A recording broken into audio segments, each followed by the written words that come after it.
you hear me? Can you hear me? Yeah. Awesome. How you doing, dude? Good, man. Should it not be on speaker because it would fuck up the audio, or? You should not be on speaker, but me and Ryan are going to be on speaker. And by the way, say hi to Ryan. Hey, Ryan. What's going on, man? How? A little bit of everything. Yeah, I know, right? Very interesting time in our lives, you know? Yeah. So, yeah. Chris, why don't we get started with your full name, who you are, and what? Yeah, it's recording, and what you do. Okay. My name is Chris Rusanowsky. I live in North Lake, Texas, which is north of Texas. I am a freelance photojournalist and a wedding photographer. Awesome. So I'll close that in a second. So in my mind, I wanted to put you and my good friend Ryan Knotts here together, have you talk about some stuff, have all of us talk about some stuff. And this one kind of addressed especially the wedding photographers and the wedding industry over here in California, and to see how it's going over there for you in Texas. So that's kind of my goal for the day. But I would really, at first, we would love some history on your photojournalism. Yeah, my goal for today is to make the connection that helps people see how you and your industry, right, are being flexible so that you can be successful through this weirdness. Gotcha. Okay. So, hey, you guys just fire the questions and I'll kind of run with them. Yeah. Well, let's catch up. How's everything going over there? What's going on? Well, let me ask them some first stuff. Okay. So this applies to the what's going on because of who you are and what you do. Okay. So, remember, we're being recorded right now too. Everything is on record. This is on record. So I can't share some stories, Jeremy, about yourself, or? I know, I already know this. That's why we're gonna have more fun conversation. Okay. That's on the bonus tracks if you subscribe, or? Right? Yeah. Awesome. My biggest deal is the reason I even know who you are is because Jeremy has heard some of my stories, and he's like, "Oh crap, dude, I can't do what you're doing. You need a guy like my buddy Chris, who he's got the calluses because he's been out there actually doing it, versus the one who, no offense to a wedding photographer, there's a distance from the drama that's a little different than the front line in your face or behind the scenes correspondent." And the example, like the first time we spoke, is when you were talking about going to the rattlesnake roundup. Yeah. That I've been to those in real life. I've actually been in the field collecting snakes too. And so at that point I go, oh, I'm so curious to know about his perspective, because that world is a different world. Oh, totally. Especially like, I mean, if you, not personally me, but people that live in an urban, community or a city, they don't see a lot of that kind of stuff. And it's almost like a blood sport where you think all that stuff is banned, and like most people wouldn't buy tickets to go and watch a dog fight. It's kind of like a hidden like heritage out here, I guess. So it definitely is a cultural foundation, especially in the hill and the brush country, especially. Yeah, because like I saw something about the rattlesnake roundup a long time ago. I forget where I saw it or where I read it from. I always thought like, oh, that looks really interesting, and it's like, how this whole town gets together and collects snakes, and they basically just murder hundreds of thousands of snakes, and families take their kids and everything to go watch snakes being beheaded and skinned alive. And I just thought it was just a really radical thing that still exists in this country, But as I was like taking pictures of it, I also learned a lot about why they do this and how it started, where a lot of children in that city of Sweetwater were being bitten by rattlesnakes in the farms and in the cattle ranches. And it became such a problem, they had to do something about it because, you know, Sweetwater is a little town, and driving through that town, like, took maybe 6 minutes, and it was kind of devastating because there wasn't storefronts open. You see where there was stores, but most of them were boarded up. And it just seemed like, you know, this was an event that, you know, they have to rely on every year to, you know, keep some kind of economic, you know, stability there. So they were definitely gonna do it no matter what. Yeah, no, that's a good observation. Like, some of these towns, they're literally just corners in a road until an event like this happens, where all the people from all around come in together for an event like this. Yeah, like, I mean, last year, little town. Yeah, like last year they made $38 million off that event. I mean, that probably goes a long way for them out there. I mean, it was so long for me here. Yeah, exactly.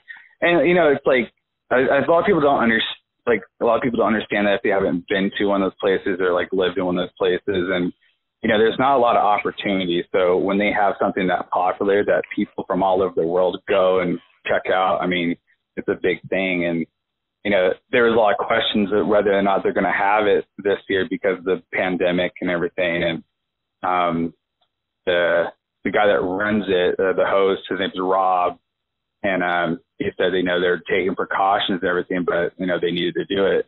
So I think anyone that's working right now, you said that they needed to do it because their original purpose still stands, which was there's so many snakes that will kill people in that area that I think that's to protect your children. Yeah, I think that's part of it, and somewhat. But I mean, when I was there, it was definitely a lot about money too. You know, I mean, they're making a lot of money off of it, so I think that's one of the driving forces of it. But I can't say for sure because I haven't, you know, really explored the depths of that town and what people do there. But like I could tell what kind of town it was just because I shook a woman's hand that was there because we were talking. I had sanitizer, don't worry. And shook her hand and was talking to her, and she made a comment of like, you have soft hands, you're definitely not a cattleman. So it's like, it kind of put me in this, like, you know, this bubble that I'm not from here, you know. I sure did. Yeah. Very true, dude. Yep. When I shake people's hands, it tells me a lot of information too, right? Exactly. So I guess I have really soft hands, you know. Well, see, and in some cultures that is a negative, but those cultures also don't have photojournalists. Yeah. Mm-hmm. And so this is where it's tricky because those cultures have different kinds of storytellers. Mm-hmm. And usually it's with words and not with pictures. Mm-hmm. And so it is tricky to translate what you're sharing or what you're doing when the calluses that they recognize, and I would even say I recognize, maybe aren't at the end of your fingertip pushing down the shutter. You know, it's in the palm of your hand, which is why when she shook it, she felt it or didn't feel it. Mm-hmm. Yeah, I mean, when I go into a situation, whatever it is, like, I'm always trying to be open-minded and kind of put my thoughts away and just almost be like a 2-year-old kid wandering and touching things when I'm at a new place.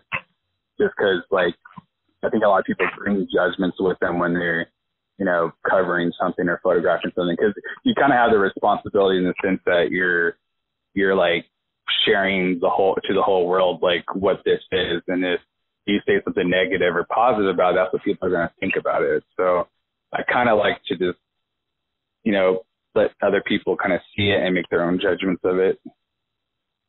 Speaking of that, why don't you give us a little bit of background, maybe talk real quickly about some of the stories you've done, just so the wedding photographers in this area kind of have a good idea. A better context.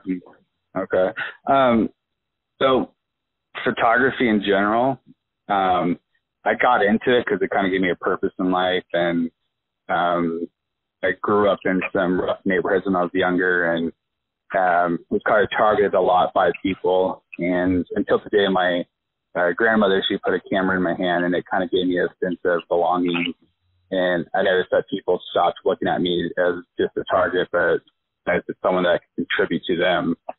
So I got really interested in people and their lifestyles, and started using the camera to like communicate that with other people, so maybe they can learn something from them, from other people. And now, when your grandma gave you this first camera, did she also give you some first advice, or did she just set you free and say, I'm just curious to know how she gave you this new tool to explore the world? She, you know, her and my grandpa, they were kind of like my parents. They just saw that stuff was going south with me. I was coming home with tattoos and everything, and you know, just being very antisocial and angry all the time. So I think they're just trying to find something for me to get involved in. And that's just one of the things that stuck. And she didn't really tell me anything about it. She just took me to places to go photograph, like to get me away from these neighborhoods.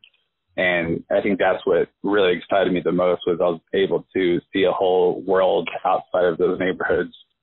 And, you know, she just basically gave me a gift to be curious again. Wow, that's a beautiful gift. Definitely is.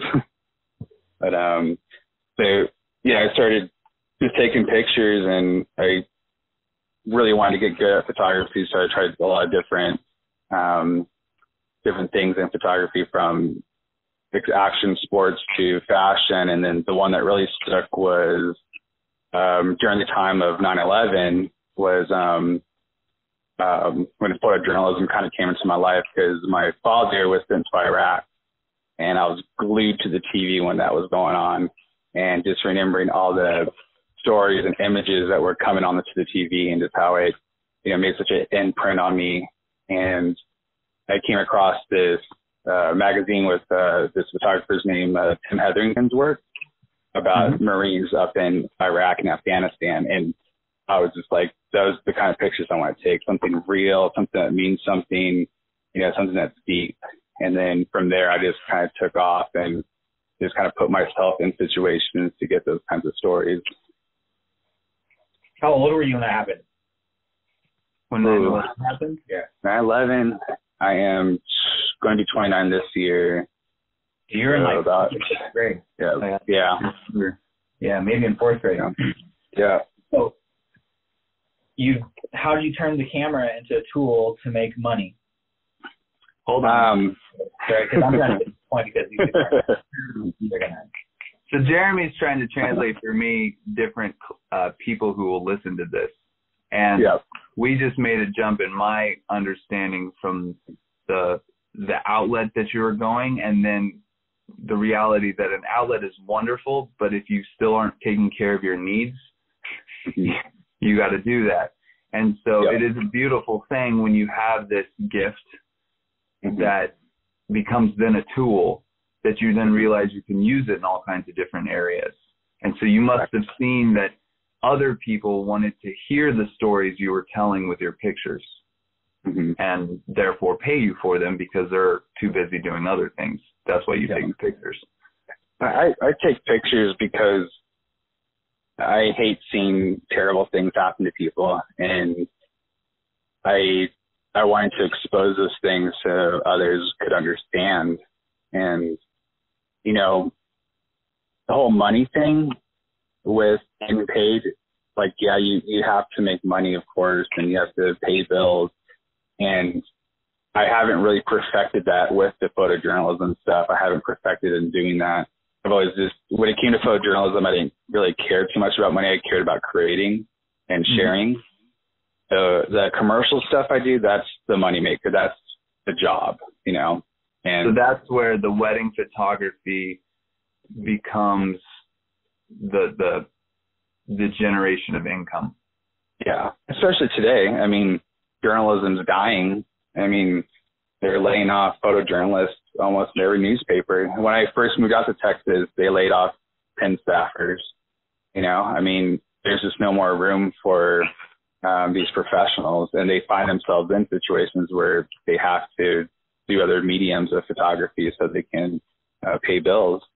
And it's a very scary thing for sure, especially in a democracy, you know. Paying bills, yeah, it is. It's no, I mean journalist, yeah, journalism, yeah. Oh, that too, I guess. Yeah, right. Yeah. Come on. Like we were talking about rattlesnakes earlier, which terrifies people, but since I've been there, I know the scale, the size of the snakes we're talking about. Are we talking about little 1 foot long ones, or are we talking things larger than you are? Oh, I mean, the biggest snake they had a contest on the biggest snake. The biggest snake they had there was 62 inches. That's pretty big, yeah. And it must have been as round as a softball. Oh, it was huge, man. It was definitely huge. It was like a steroid out rattlesnake. Steroid out. Yeah. But I mean, like, you go in those pits where all those snakes are being dumped. I mean, it doesn't matter if they're small or big. You know, there's like tons of them in there. And there's these nut cases that go in there and mix them up so they don't suffocate each other. That's pretty crazy. It's pretty crazy. Nut cases. Yeah. Right? Yeah. So we've transitioned to from the hobby to the business. Well, right now, it's not just photojournalists, but even the wedding industry is going, holy crap, nobody's getting married. Everybody's holed up in their boxes. Yeah. Everybody's canceling. Dude, for real, I was supposed to be at a wedding last weekend, you know, and it's canceled, not because the families or friends, but because the venue. So too many people, you know, canceled. Yep. And so what do you see as an option for how people can see other options than the stereotypical, you have to use this venue and the venue's scared, so now you can't use it? I think it goes to what these couples want. I mean, I've shot 3 weddings this month, even during the pandemic, and they downsized their crowds and they rented Airbnbs and had a small put together throw wedding that wasn't anything spectacular, but it was all about celebrating love. And, you know, those people I could see, you know, they didn't really care about the venue. They just wanted to get married, you know. The families, the people that, you know, have spent all this money and they're looking for the storybook wedding. I mean, you know, it's unfortunate that they're going to have to wait to do it, you know. And, I mean, there's nothing really you can do about it except, you know, have something small, you know. Right. And simple. So, and in my view, that actually brings more power and opportunity to the photojournalist who's telling a story and not just someone who's taking the stock photographs at a wedding. Because this will be part of the story. We wanted 500 people to be there, but we had a nice intimate wedding because of the coronavirus. Yeah, exactly. I mean, last wedding I did, there was 12 people there, and I probably created my best wedding portfolio I ever shot in my entire life, just because, like, there wasn't stress. Everyone was so loose, and people were so comfortable, and it was just a good time. And, you know, I got to spend more time creating portraits of this couple and, you know, just playing with light and doing things. And, you know, this is a good experience, you know. I think that's great advice for a lot of people trying to figure out what to do right now. They're not seeing it as an opportunity to build quality to their portfolio. They're seeing it as a hindrance to moving forward. And I understand because, like, I'm nervous too. Like, I don't know what I'm going to do if all these weddings and stuff like that. Like, I mean, it's something that happens. But at the same time, if you're a true artist and true photographer, you've tasted blood and dirt, and you know the experience of being hungry. Like, if you weren't one of those people, you'd totally miss the whole lesson in this whole game, you know? So what do you do when you're in those situations? You be creative. You go out and figure out how to create things, you know? I mean, you're doing that story right now, right? That you sent me yesterday. Yeah. You want to explain what you're doing and how you're doing it and why? So I'm starting a project called The Pandemic, and I've heard of one of those. Huh? I said I've heard of one of those. Yeah, right. So I'm using the word pandemic because that's the word that got everyone fearful about what's going on. Mm-hmm. And once that word was used, people went on red alert and everything. So you're not supposed to leave your house and everything, and that's what they're saying to do out here in Dallas area. So I live in a community that has a community Facebook page. So I thought it would be a great idea if I photographed portraits of the entire family out in front of their house that are in quarantine, and do it in a way, though, that's very mysterious and makes you question, like, what's going on in the photo. And it's going to be very simple. It's going to be very simple, where the entire family is going to be 6 feet apart from each other, and they're not going to be looking at the camera. They're going to be looking towards the sky. And I had every family write down 2 things. What was the most thing that affected them during the pandemic, and what's the most thing that benefited them? And the reason why I'm doing this is so I can share information of other families that are going through things to other people that may feel alone or have anxiety about what's going on. You know, I'm trying to show the whole picture of it, just being at whole, that everyone's going through this. Everyone has worries. Everyone's suffering, you know, and try to find hope out of that. Because, like I was telling Jeremy the other day, I don't feel like, you know, putting a death count on TV is really helping anything, you know? No, it's almost like the national debt. People tune it out. It just worries them. Yeah, it's another, you know, 2020 or 2000. The computers aren't going to be able to read 00. The world's going to end. You know, like, I understand the urgency in containing this. I totally understand it, but people just need to relax. You know, the world's not going to end, and we live in the United States. We live in one of the most richest countries where I can go and get water from my faucet, you know, 10 feet away from me, and I can go to the grocery store, even if they don't have the brand I want, I can still get food, you know?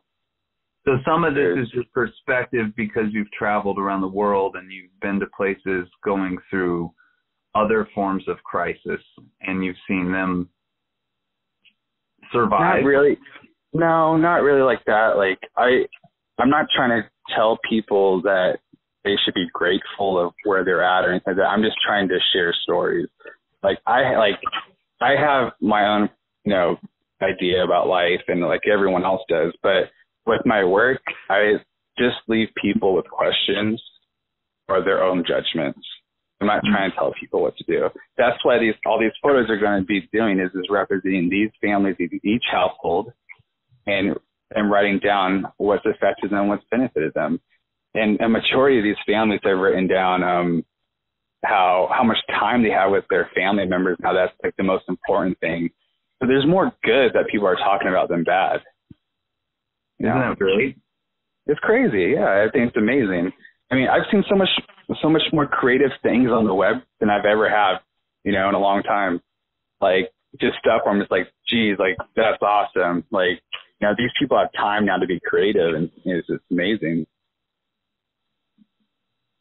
So with this need for telling the story, the flexibility, but also you wanting to not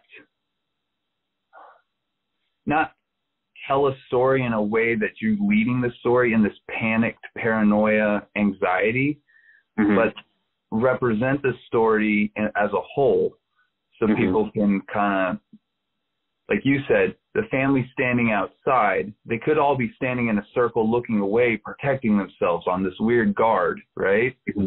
Yeah. Or they're looking up into a big, beautiful, sunny sky, you know, blue sky. Yep. They're still just 6 feet apart. Yeah. They're 6 feet apart. That represents is social distance. The not smiling, not looking at the camera represents the fear and mystery. But the unity of everyone together in front of their home represents family. Mm-hmm. And those are just some things I'm just trying to throw into the picture and all that.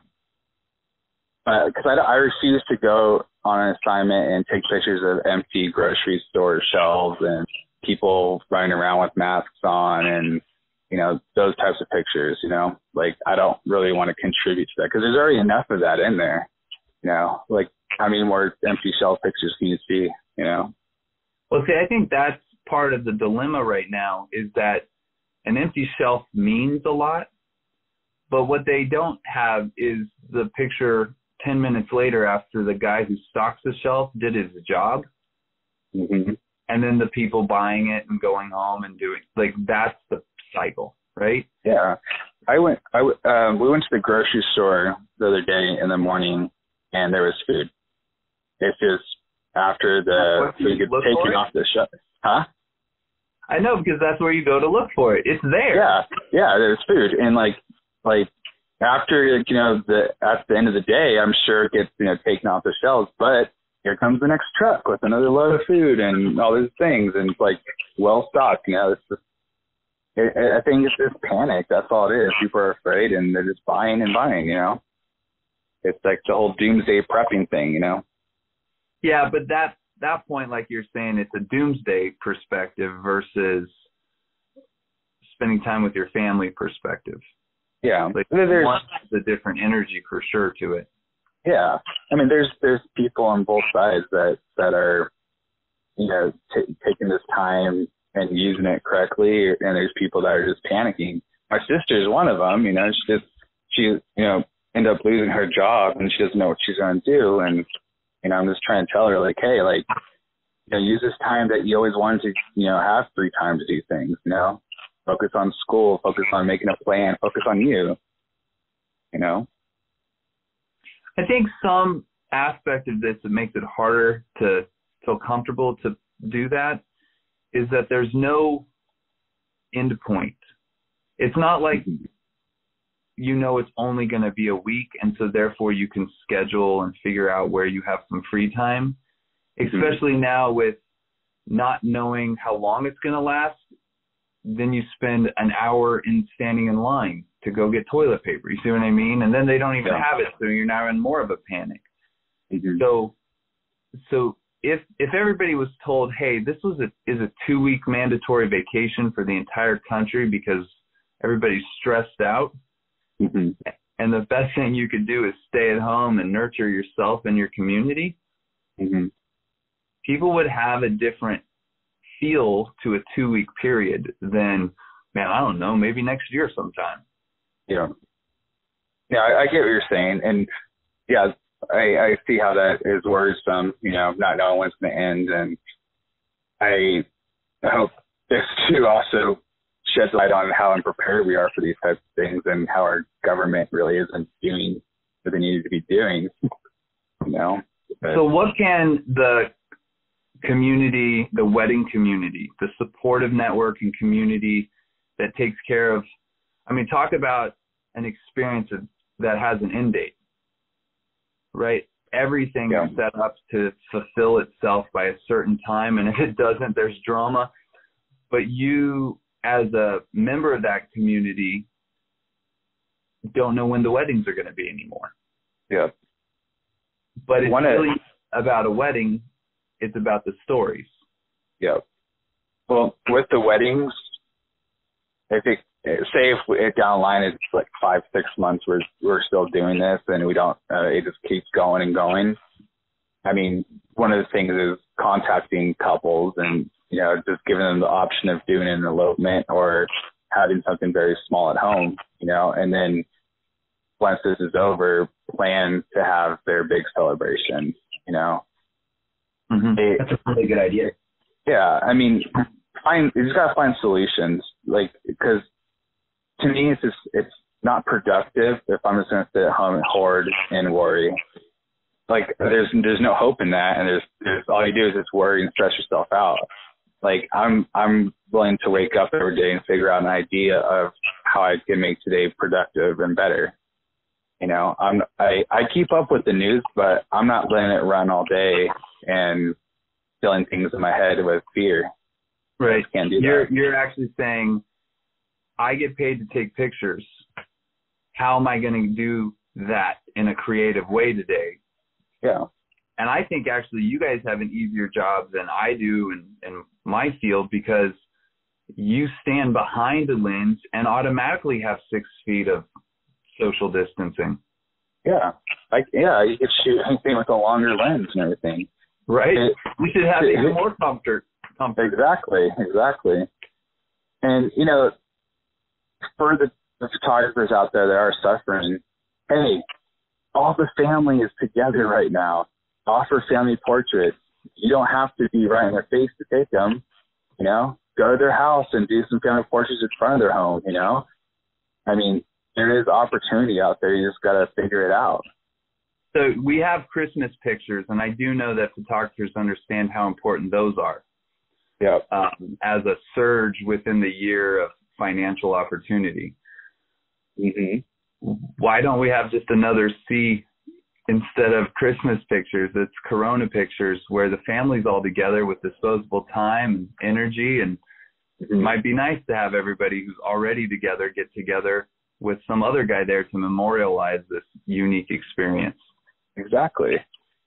Yeah, I mean, you could do like a pandemic sale and do like the whole Carson thing, where it's like, deal, you know, come and get it quick. Yeah, something like that. Do you think that promotes the panic? It's a fire sale. It's all yeah. I'm not saying really doing it, I was joking, but like, I mean, you know, this is a beautiful opportunity that no one expected, and you can take advantage of this opportunity by being proactive and connecting with those families who frankly are looking for something to do.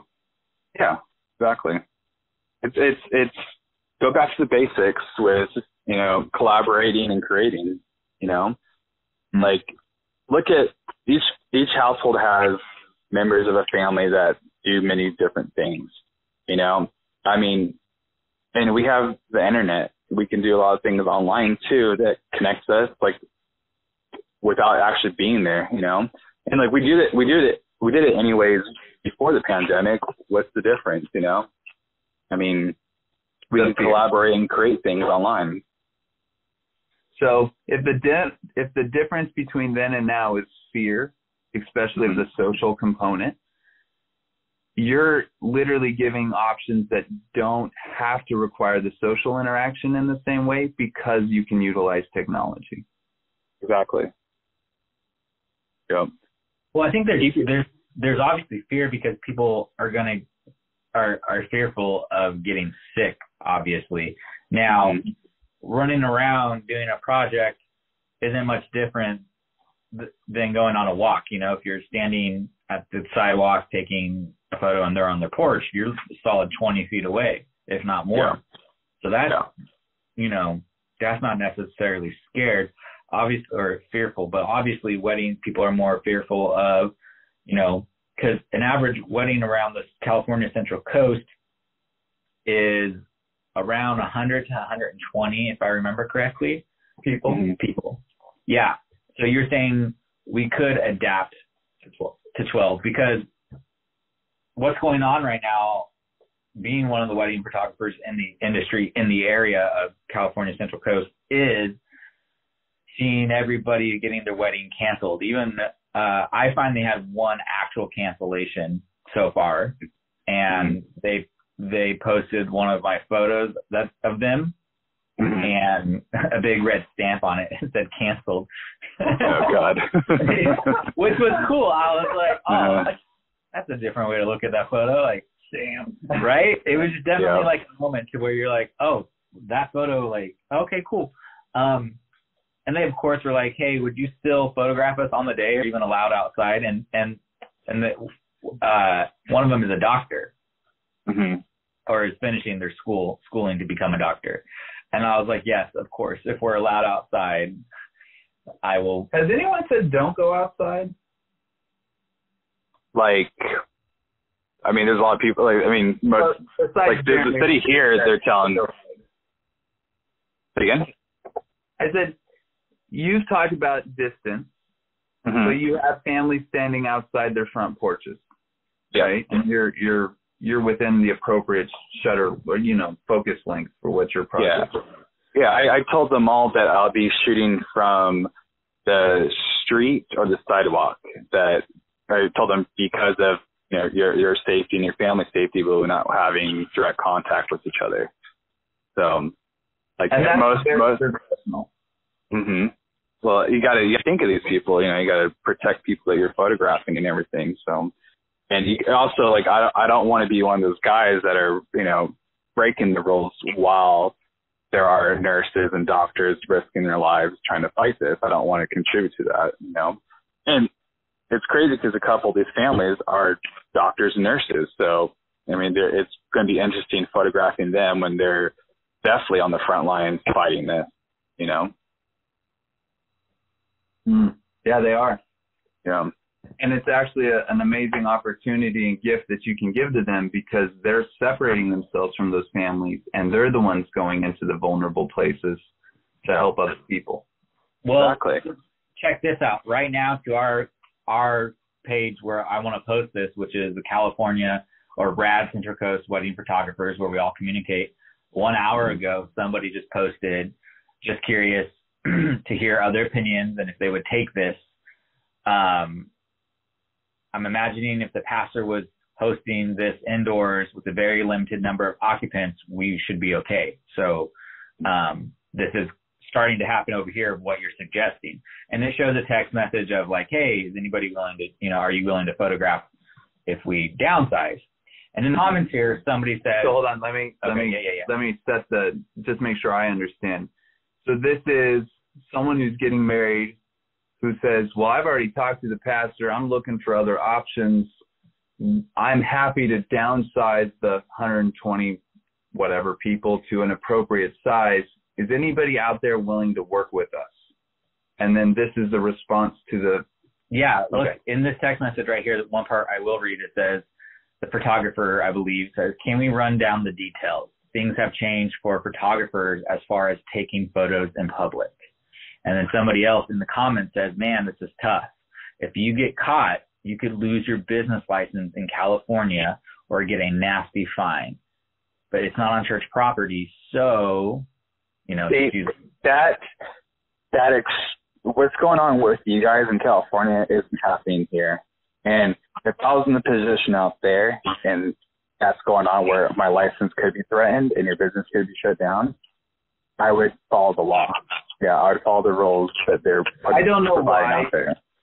Okay. I'm not in that industry, and so can I have clarification on why your business is being threatened by doing your job? Because we're not considered an essential business is what I'm guessing. But if you're filtered through the church, which is considered an essential, they'll come after us. They legit. It's pretty weird though, because an essential business, if you're a wedding photographer, you're not considered an essential business. But if you're a photojournalist out there covering these stories, by law, you're allowed to be out there doing it. So if that's the case, then that's you as a wedding photographer needing to realize there's another term that you can use to help people realize that you're documenting this time period, not documenting a wedding. That's where it gets tricky, because if there needs to be journalists out there collecting information and sharing so people can understand what's going on the ground level. And if that gets abused, then it could render, the media doing their job. And you don't want that to happen. It's, how they're doing it out here with going to homes and Airbnbs and doing it is considered a home gathering. That's the loophole out here right now. The venues are closed, so they're having weddings at home and having like 10, 20 people at most at these weddings. And it seems like that's what's working out here for couples. At the same time, though, I was shooting with a second shooter and a videographer, and they didn't have any protective gear at all while doing this. So actually, let's go over that just real quick, there are things that we can do now that helps people around us know that we are taking the situation seriously while still allowing us to do what we need to do. And so some of those visuals to people are gloves. And if you're having a hard time finding gloves at the grocery store or at a Walmart type, big box type store, there are other gloves are sold everywhere, you know, hardware stores, grocery shops, you know, literally everywhere. So by wearing gloves, that indicates that you're conscious and being proactive. That's very important versus reactive.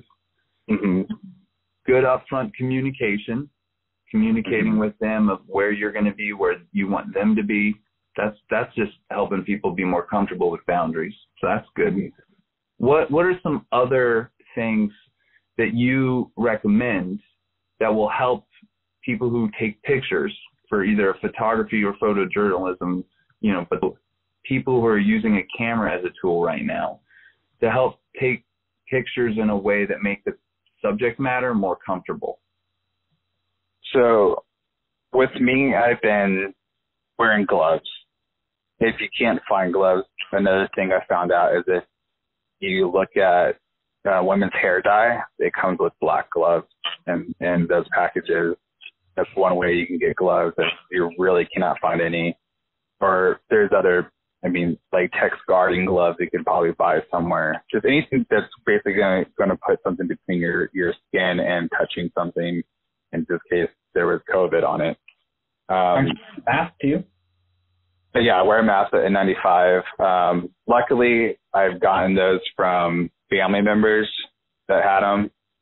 I don't know where you could find that now. That's the hardest thing you're going to be able to find. That's probably the most important thing is having something like that, especially if you have it and you don't know when you're around old people at these weddings. That's a scary thing. And another thing I've been doing is so part of these good boundaries is communicating with the people who are wanting the picture taken. Yeah, so like another thing too is like some of these weddings, the last wedding I saw, there was no elderly people there. They stayed at home. It was mostly young friends or young family members that were there, just 12 people. And it has to do a lot with, really has to do a lot with what the client wants and what you're willing to do and what you're willing to put yourself at risk at doing. Because in a perfect world, everyone should not be doing any of this. They should not be having events or anything like that. That's what the guidelines are telling us.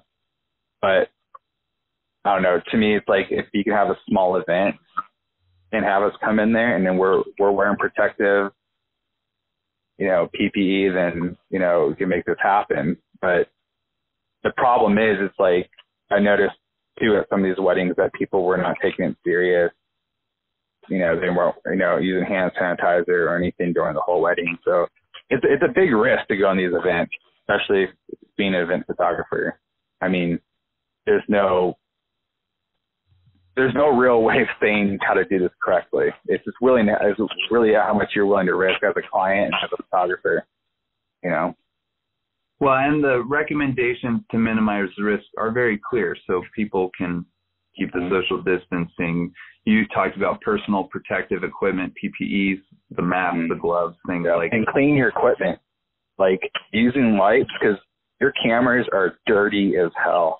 Like they have so many diseases on them, and like wiping that stuff down before you get home and before a wedding, like those are very important things because you could be, you know, having a way to transport these diseases back home just with your cameras. If you're not, like, if your body's clean, those cameras and those lenses are just still dirty, you know? Isn't it interesting? It's like I even heard someone the other day say, I'm going to wipe down my camera. I want to make sure. But honestly, it's probably been years. Since right. It was you don't have to try to protect. I don't want to tell people this is being recorded. But Chris is the reason why I was like, oh shit, we do need to wipe down our Yeah. Well, see, I got this information from nppa.org, and they have a page that was written. NPPA is National Press Photography Association, and they're here in this country to basically educate and fight for photojournalists that are in the field. If they get arrested at a riot or a protest, they send lawyers to come fight for you for your right to take pictures. Can I ask you a question? This may cross back over to protecting people who take pictures of weddings under the umbrella of photojournalism, right? What is the process to receive whatever paper or stamp, or you know what I mean, like the thing that makes the other person go, okay, you're supposed to be here? Like, is that something that over the next 2 weeks, people who are interested in figuring out maybe new options can look into and find out that, oh, it's actually not that hard, and then it creates a whole other world of opportunity? It's not as easy as there's one thing that divides a photographer and a photojournalist, and that is a credential. If you don't have a credential, like a legit credential, you're not going to get behind lines to go photograph certain things. Okay. As of taking pictures, from what I'm reading, if you're a photographer taking pictures and you have a media outlet that you're sending these photos to, you're not going to be harassed by authorities to go out there and do that. If you're just a guy with a camera, you're going to get in trouble, you know. So I think I see where the line with the wedding comes into, is that since this was a pre-scheduled event that potentially you're even being paid for, it doesn't have that same feel as there's a festival that you're not being paid for, that you're going to record and document. Yeah, I mean, because basically it is a business. You, just like photojournalism is a business, wedding photography is a business, and that business evolves around events. And that's like the number one thing they're trying to stop people from doing, is having these events to, you know, spread more of the virus. That's the big problem. I think the only thing that wedding photographers can do right now that is the safest is elopement, which is just the bride and the groom, a portrait session, whatever you want to call it, like, you know, just them getting married by themselves with no crowd. Kind of like what you did, Jeremy, for my sister. Yeah, that's actually, that is an adaptation that I think can happen. We keep our distance. We travel in our own cars. We wear all the proper gear. Wipe things down. Do it visually so they can see you, so that they're seeing a cleanliness when everybody's worried about invisible germs. Yes. Yeah. Because at the end of the day, like, they'll get married. They'll probably have way better photos than they would at an actual wedding, because you have time to create badass photos. And they can just schedule their actual event another time. I mean, it's just, people have to be flexible and be resourceful. Yeah, but even if I scroll down on this page, one of the So I really like the resourcefulness. That takes creativity. Creativity is hard when you're panicky. Yep. And so I just want to go back through some of the things you said, because I think those are tangible things that people who listen to this are going to be able to go, oh, I'm not exactly sure how to apply that yet, but that's actually just a direction I need to start traveling in.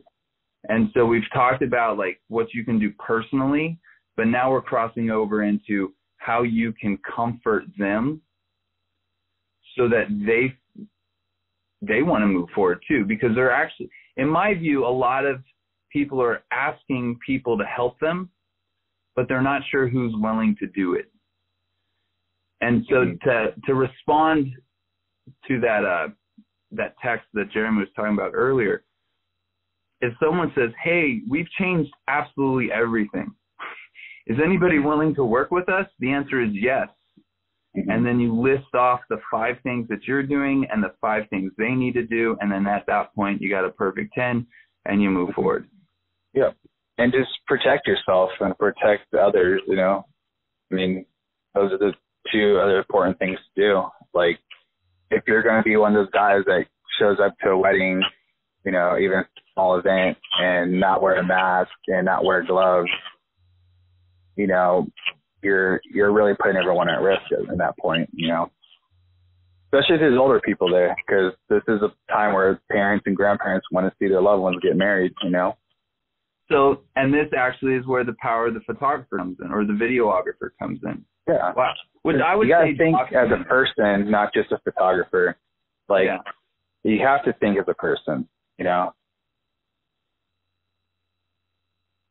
So, if you have a young couple who wants to get married, they're devastated that grandma and the aunties and uncles and whoever else are not going to be able to be there. But they're like, this is about me. It's not about them. So I still want to get married. Mm-hmm. One of the requirements or responsibilities is to say, I will do an amazing job so that your grandma or grandpa, or the people that aren't able to come, can still participate when everybody's being isolated. Another thing, too, which I forgot to mention, that I've actually been seeing in the last few weddings I've done, is live streaming. The last wedding that had 12 people was supposed to be 150. So not many people didn't show up to the wedding, but they had phones at different angles that live streamed the wedding to families back at their homes. Maybe even offering that service to them would be something you can get involved in. Live streaming. What do you mean? I'm seeing where you're going. Jeremy wants to know what you mean. Yeah, live streaming. You know, like Facebook Live, or, you know, using your phone to live stream the wedding. Like, if many people can't be there to, like, say, like, you're not just there taking pictures, but you're also offering them a live stream, you know, to live stream the whole wedding to the family members back at their home, since they can't be at the event. I think that's really key, because you are capturing the moment, but for you to share that moment, it takes time. And so you still want to capture that moment in the moment, and in a way that connects it with the people who are missing out on that moment. And that's where the live stream comes in. And then when they see the photographs or video later, it's already connected to them. Yep. I used to work for this company back in California that did video work, photo work, projections, and live streaming. And they would we used to hook up Canon 60s, you know, to the computers and live stream them that way. I don't know how they did it, but they did it. I mean, there's ways to do it, you know. That could just be some kind of service you could provide, you know. That is definitely solving a problem that needs to be solved and should be solved. Yeah, I mean, look at these musicians. Yeah, look at these musicians doing their live streams of their concerts. I mean, they're already doing it. I mean, just use the tools that you have, you know. Yeah. And it's not just this industry. Here's an example. UFC fights. Some of the future ones have been postponed, but some of the ones that happened over the last couple weeks in MMA have been the weirdest ever, because there's no audience. Yeah. But you still have the 2 or 3 guys around here and the 2 or 3 guys over there and the 4 people over here. And so they're still playing the game. And I heard one of the participants, he said, it's weird, but I know there's 150,000 homes watching this right now. Exactly. And when this gets figured out, those 150,000 or 50,000 people are going to be showing up. And in my world, those are my clients. And so I still have to show up for them in this weird time. Life has to go on, and we have to evolve and adapt to things if they're thrown at us. And that's the big thing. My fiance said it the best way. She said, I'm going to work with 50% of me being in panic mode and the other 50% of me being normalized. That's like the perfect way to explain what's going on. Could you repeat it? she's going to work. 50% of her is in panic mode, and the other 50% of her is just in a normal day, normal life. And that's like the perfect example of how people are feeling right now. Is they don't know whether they should be on full panic mode or if they should be just, this would be okay, just move on with life. So like, we don't know. And the information isn't out there for us to know. So I think being cautious, protecting yourself, and finding new ways to do things that you do is the key. Well, then at that point, it sounds like it's 51% go through your normal routine. Mm-hmm. And 49% panic mode. Right? Because you've done something to chip away at before what was stressing you out. Yeah. Like, I don't know. I mean, that's just my idea about it all. And I like that. That's just what I'm doing. I'm trying to move on with life and figure out how to do things. As a job? Say again? What does she do as work? She's actually an essential. She works in a shipping company that transports hazardous materials like military supplies and stuff. Definitely an essential. And that's true even before I knew what she did. So this is where it's like we recognize there's so many people now that I think there's almost a revitalizing of what that word means. Mm-hmm. Because some of the people or roles or whatever that we thought were essential, they closed down. Yeah. And now the real essentials are still out there. Yeah. Well, what are things in this country that we can't live without? Can't live without power. We can't live without water. We can't live without transportation. Can't live without police, first responders, doctors, nurses. I mean, there's people that have to be working, to keep things going. The people that are going to hurt out of this are small business owners and workers. I mean, the middle class and everything, But here's the nice part.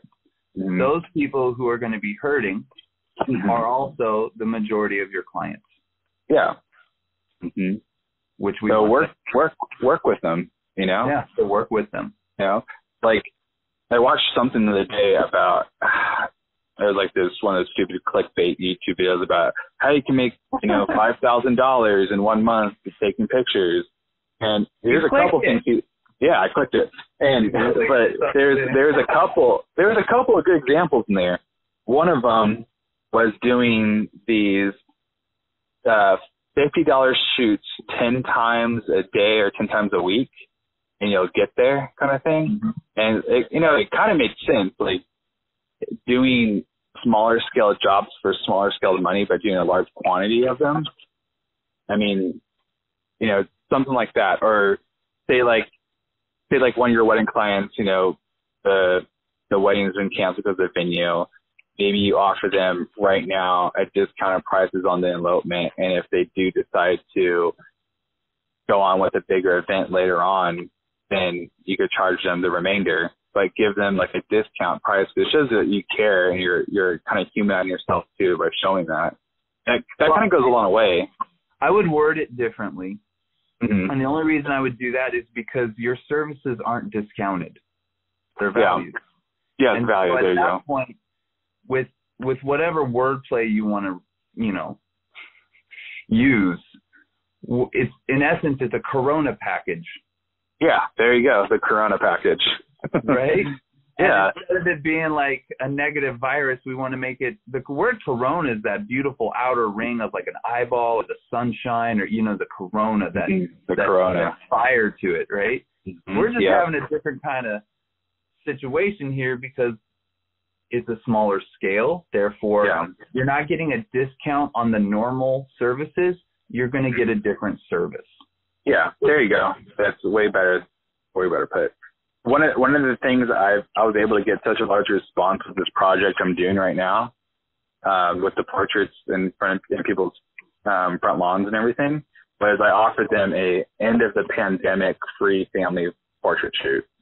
And that's if you survive, you get a free shot. Exactly. And people thought it was freaking awesome. So that's one of the reasons why I got such a large response to offer a free session. I love that. It's like a before and after. Yeah. But it works, you know, like story to be able to tell, you know. Oh yeah. Totally is. That's awesome, man. Yeah. So I really appreciate your time today. I feel like I've learned just a ton of information, and that you shared a lot of really good, tangible wisdom for people to chew on that will help your community. And for even people who aren't photographers or in the wedding community, but are still trying to figure out what's going on right now as things are kind of in transition, I think that there's new tools being understood and being learned how to be used, which will only make the job easier down the road. Yeah, just think of it as a challenge, you know. It's just a hurdle, you know, and, you know, use those tools, reach out to people, you know, be creative. Like, at the end of the day, like, you got to look at the good and not the bads all the time, you know. Think of it as a summer vacation and, you know, being creative, you know, but be cautious. Yeah. Thank you so much. No problem, man.